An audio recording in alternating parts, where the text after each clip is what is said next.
आज राति 12:30 रु 3:30 मध्य मोबाइल फोन लैपटॉप इत्यादि बंद करने को निश्चित करूँ एवं यह आपण शरीर ठारू दूर रखु।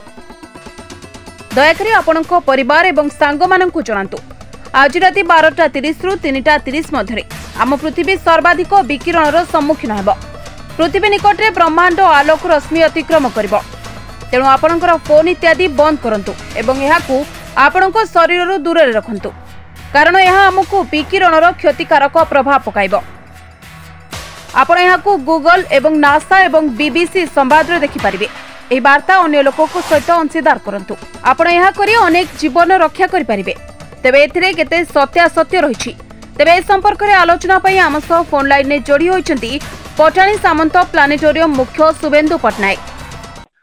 देखंतु एही भलिया अनेक खबर मोबाइल रे घुरी बुलुछि माने विज्ञान द्वाही दे बहुत लोक गुजब सृष्टि कर संपूर्ण रूपे अवैज्ञानिक एथरे कौन सत्यासत्य नहीं।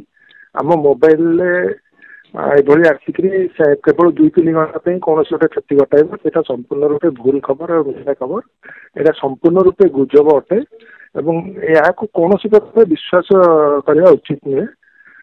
या द्वारा